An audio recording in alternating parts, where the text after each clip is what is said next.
വേനൽ മഴ ശക്തമായതോടെ പാവറട്ടി സെന്ററിലെ വ്യാപാരികൾ വെള്ളക്കെട്ട് ഭീതിയിൽ. കഴിഞ്ഞ ദിവസം രാത്രി പെയ്ത കനത്ത മഴയിൽ പാവറട്ടി സെന്ററിലെ റോഡുകളും വ്യാപാര സ്ഥാപനങ്ങളും വെള്ളക്കെട്ടിലായി.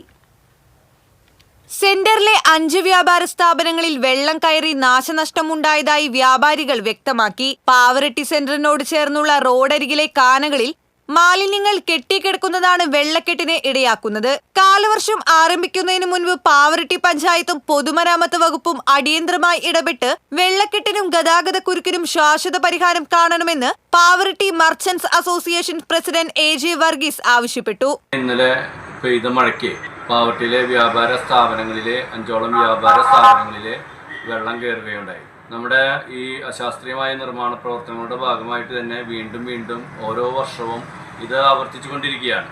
ഇപ്പോൾ നമുക്ക് അടിയന്തര പ്രാധാന്യത്തോടു കൂടി പഞ്ചായത്ത് ഇടപെട്ട് ചെയ്യേണ്ട കാര്യങ്ങൾ കാനകൾ വൃത്തിയാക്കുകയാണ്. അതുപോലെ കാനകൾ പലയിടത്തും തടസ്സങ്ങൾ നേരിട്ടിട്ടുണ്ട്. ഇത് അടിയന്തര പ്രാധാന്യത്തോടു കൂടി മഴയ്ക്ക് മുമ്പേ ചെയ്യേണ്ട പ്രവൃത്തികളാണ്. ഇത്തരത്തിലുള്ള പ്രവൃത്തികളിലെ അനാസ്ഥ വരുമ്പോഴാണ് യഥാർത്ഥത്തിൽ നമുക്ക് ഇവിടെ വെള്ളക്കെട്ട് രൂക്ഷമായി കടകളിലേക്ക് വലിയൊരു നാശനഷ്ടങ്ങൾ സംഭവിക്കുകയാണ്. അതിനൊരു ശാശ്വതമായൊരു പരിഹാരം കാണാതെ സെൻട്രൽ വികസനം ഒരു സ്ഥലത്തും പ്രായോഗികമാവില്ല. അതുപോലെ തന്നെ വ്യാപാര സ്ഥാപനങ്ങളിലെ വെള്ളം കയറുന്നു, ബുദ്ധിമുട്ടുകൾ, പലതരത്തിലുള്ള ബുദ്ധിമുട്ടുകൾ അനുഭവപ്പെടുന്നുണ്ട്.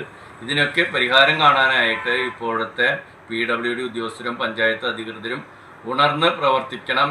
പാവറട്ടി സെന്റർ വികസനവുമായി ബന്ധപ്പെട്ട് നടന്ന നിർമ്മാണ പ്രവർത്തനങ്ങൾ മഴവെള്ളം ഒഴുകിപ്പോകുന്നതിനുള്ള സൗകര്യം പരിമിതപ്പെടുത്തിയതായും ആരോപണമുണ്ട്.